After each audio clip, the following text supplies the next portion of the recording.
That was the biggest mindset shift. If you cannot nail the economic piece, then forget about scaling, right? Forget about building a sustainable business and forget about making impact, right? Skip any of those steps and you're dead, losing even more time. Let's get into the meat of it.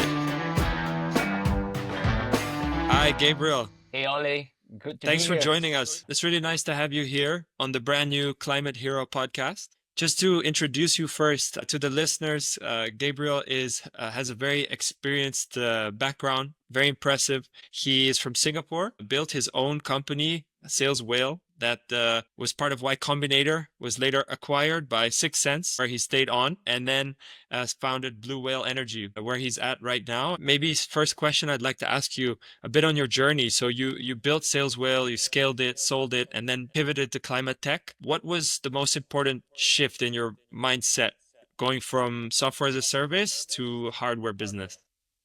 Interesting. So I'd say the biggest mindset change would be thinking about how the way that you think about the dominant risk in the business. So if you think about building a company, right, basically there's market risk and then there's like technical and execution risk, right? So for Salesville, we took on a whole boatload of market risk, right? Building AI assistants back in 2016. It was still uncertain if that's something that people wanted, right? If people wanted to kind of put their inbound leads through an AI. So that's kind of like for Sales Whale. Whereas for Blue Whale Energy, I think for us, it's more of a function of like, what are we actually doing, right? Like we help to increase the IRR of like solar projects by 2 to 3x, right? When we talk to solar developers, solar installers, from Singapore, Malaysia, Vietnam, Mexico, Philippines, it's a no-brainer proposition. But I guess the main question is, can we do it? Can we pull it off? And, are we able to navigate all of the technical execution and regulatory risks that comes with building, a startup like this? That was the biggest mindset shift. And obviously that all the second order effects around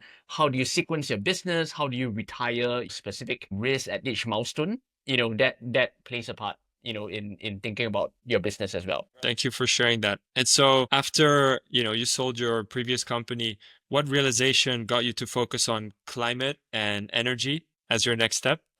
I think the main realization is that we are really the last generation who can do something about climate change, right?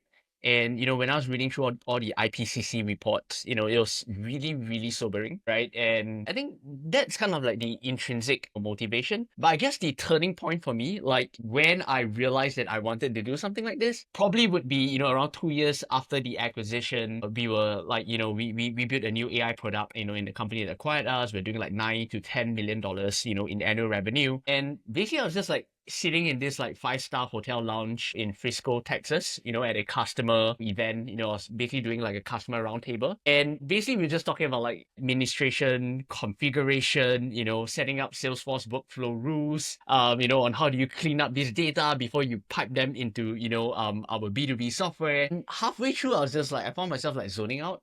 And I was like, shit, I'm utterly bored. I don't think I can do this anymore, right? So after the customer roundtable, I went for a walk around the golf course, and I was like, yeah, I want to do something that's more meaningful. I want to do something that, I wake up in the morning, I feel inspired, I feel excited, to try to attack. And yeah, I think, I might be done here, right? Like 7-8 years in B2B SaaS, and that's kind of like when I had the realization that maybe it's time to do something else. Maybe it's time to try to do something more personally meaningful. I feel you there.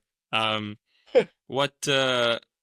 experience you had in the past with building a company was super relevant. So, what's something that you chose not to bring into your new business from the learnings in the past business? So at Sales, we built basically AI tooling and software that empowered other businesses, right? Whereas for Blue Whale Energy, we made a very conscious choice not to go down that path. So instead of building tooling and technology for other people, we actually decided to vertically integrate and basically own the whole value chain, right? So we build our own batteries, our own energy assets, we get our whole, electricity wholesaler license, which I can go into details later. We do our own grid bidding, and basically we're just building all of this technology, this hardware, this software for ourselves, right? For ourselves to own and operate, and to directly execute the business, right? Instead for someone else. So that was the biggest thing that we are doing differently from Salesville. And to me, I think that's very, very exciting.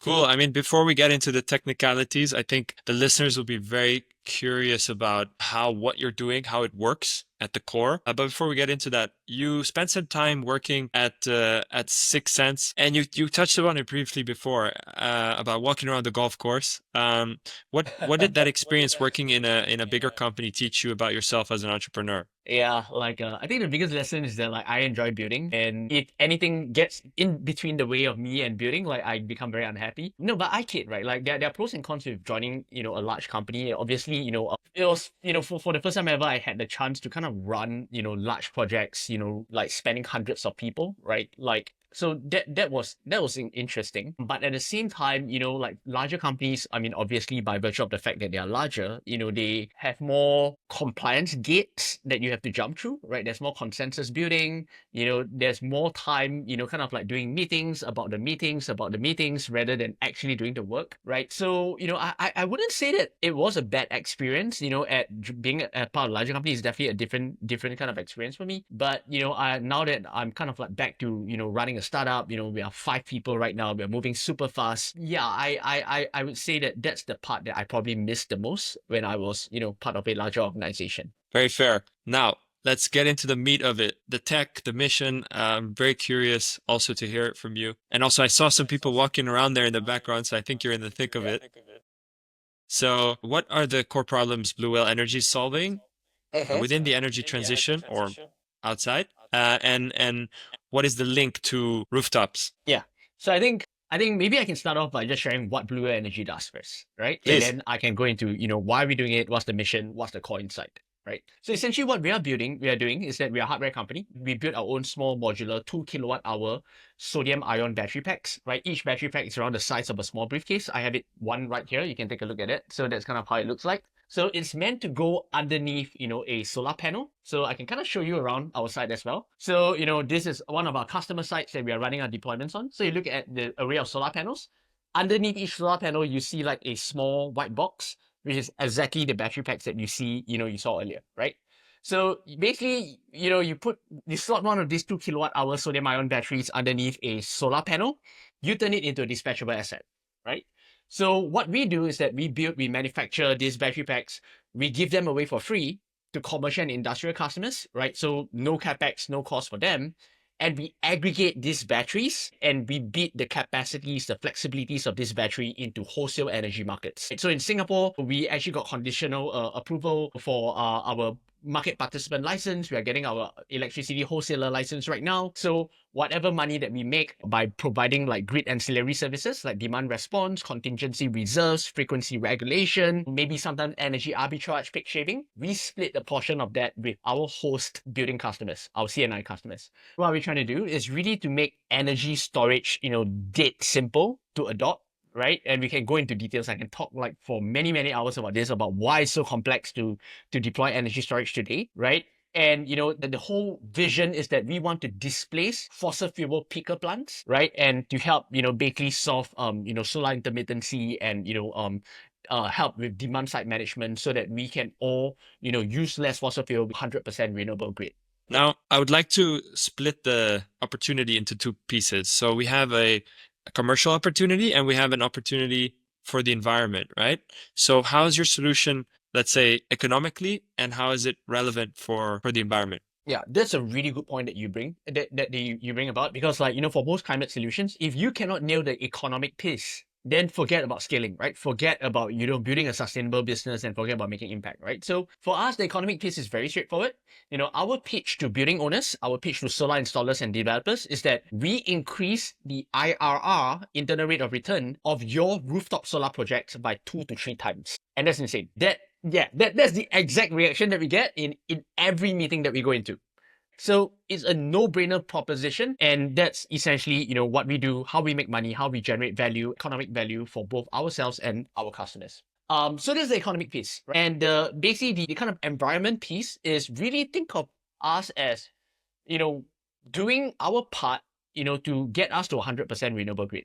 Right? So the main problem with solar, with wind today, is that they're intermittent, right? And when you have intermittent generation sources, the grid becomes unstable, right? So you need a way to basically buffer this intermittency, and basically batteries are essentially one of the best ways, if not the best way, to do that today, And so there's an element of automation there. What is the importance of automation in that energy management? Yeah, so the interesting thing about batteries is that they are not passive assets like solar. So for people who install solar panels, essentially you just, you install a solar panel, you do nothing, and basically it just generates power for you day in, day out, right? A battery is not like that, right? A battery needs to be actively managed, actively optimized, right? When do you charge the battery? When do you discharge the battery? How much power do you hold in reserve, right? How do you set up these algorithms so such that your battery is balancing, basically capturing as much economic benefit as possible, while at the same time basically, optimizing for cycle life and the lifespan of the battery. So this is where automation comes in, where it's impossible for a human being to be able to do this manually, right? Especially when we have like differing grid signals that come in, basically on split minute, split second intervals. So basically what we do is that, we have this whole back end, system that we actually, autonomously controls our fleet of batteries across different sites. And so you talk about, let's say, a power plant. A virtual right? power plant. Right. Cool. And so all the different systems will be feeding into sort of a one centralized, controlled energy providing source to the grid. Absolutely, yes. So that's essentially what we do, right? We aggregate hundreds of this, distributed energy, sources, and then basically we command and we control them as if they were one single unified homogeneous source. And to from the perspective of the grid, it's almost as if like we were a conventional power plant, right? We provide the same services, we provide the same, basically output. It's just that, on our side is basically, from a bunch of aggregated and fragmented assets. The relationship with the grid providers must be very important here, right? So how does that work in terms of getting information from them on when they demand additional power from your systems? Yeah, so it depends, right? So for us right now, we are only participate in Singapore, which is what we call a liberalized energy market, right? So for us, we take signals from basically the wholesale energy market. So the wholesale energy market lets us know when is economical, for us to dispatch our assets, to provide the most quote unquote economic surplus, for the entire grid itself, and obviously for ourselves, right? So that's where we get our signals from. Right, but if we ever expand to markets where you have more vertically integrated utilities, right, then probably you would have to strike up some sort of bilateral contract or bilateral deal with a utility. You may give them control of your assets, right? So they will basically remotely tell your systems when to dispatch, when to charge, when to discharge, right? In exchange for maybe, let's say, some sort of a fixed tolling agreement, where they pay you a capacity payment or something like that. Very valuable information. Thank you. Why did you choose for sodium ion over other chemistries like lithium ion or lithium ferrophosphate? Or I believe there's also vanadium redox flow batteries. Yeah, so the main reason is really fire safety, right? Like the last thing you want to do when you install our batteries on a rooftop is that we go and set someone's rooftop on fire, right? That's game over for us. That's game over for the industry, right? So basically the sodium ion batteries that we use are, using, basically it's from a US company, right? And they're using some sort of sodium chromium oxide chemistry where, we did a bunch of like accelerated calorimetry testing on them, which is basically, it's a very fancy word for saying you wrap a thin film heater around the battery and then you heat it up to 400 degrees Celsius, and we didn't observe any thermal runaway. The battery didn't, the battery cell didn't vent, it didn't, explode. And if you do the same thing, even on quote unquote a safer chemistry like lithium iron phosphate, at around 180 degrees Celsius, you will see the battery start to self-heat and catch on fire. Wow. Okay, so good to know that they're safe. Yeah, but obviously there's no free lunch in the world, right? Sodium ion batteries right now, they're around like 77% as energy dense as lithium iron phosphate, right? So you're definitely trading off some of that energy, density, energy capacity in exchange for higher safety. In terms of bigger picture thinking, what common misconceptions do you come across when pitching solar plus storage to property owners or developers? Yeah, I think the biggest misconception definitely would be around like, oh, batteries for backup, right? Do we install batteries for backup? We don't really need that. And, you actually have to educate them that no, it's not for backup. It's actually a economic instrument, right? Like the same reason why you would install solar panels on your rooftops, which is basically to save money on electricity bills. A battery essentially helps you to do that, right? That probably will be the biggest misconception. So in terms of scaling this, your product guy. So how does product velocity look different in hardware versus software as a service? Yeah, I think the biggest difference is in software, you can do what's called you can do a lot of what's called cowboy engineering. And that's what we did a bunch in Salesforce as well, right? You just like build something over the weekend and then you ship it to customers and then you see what happens. And then, it basically, if it's not good, you roll back or you kind of pivot. In hardware, you can't do that, right? In hardware, essentially, you have to follow a process. It sounds like such a dreary word, but there are actually ways to cycle through this process as fast and as systematically as possible, right? Which is you want to do simulations first, in whatever kind of like computer-aided design software that you have. After simulations, you want to do benchtop tests. After benchtop tests, you want to do some sort of like a full-scale prototype, and then you want to run that cycle and loop as fast as possible. And then basically after that, you want to maybe integrate it to the rest of your system, a full-scale system test, and then only after that, you push it to the next version of your hardware product. Skip any of those steps and you're dead. Skip Yeah. any of those steps, you end up losing even more time than you have gotten by trying to quote unquote move fast. So moving fast has a different connotation. Moving fast has a different kind of context or contour, when it comes to building hardware products. Thanks for that. I definitely resonate with that a lot. So in terms of your strategy, so I'm curious, kind of what is the winning strategy for you, in scaling to many rooftops, or let's say the first 100 rooftops when entering a new market, and how do you choose the one metric out of all the different ones you could choose to keep your team focused? Makes sense. Yeah. Strategy for us is really simple. We partner with rooftop solar developers and installers, right? So in Singapore right now, there are 93 solar installers / developers, right? In Australia, there are like 3,000 of them. So in Singapore, we are really working with the second largest rooftop installer, right? Who are basically bringing us into their projects, to deploy, for their existing customers. So that's a very kind of like symbiotic partnership. In terms of your second question, which is like, sorry, what's your second question again? The metric, the North Star The metric. metric.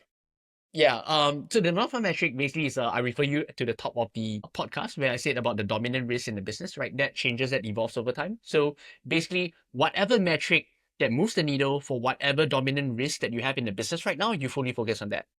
Yeah, good insight.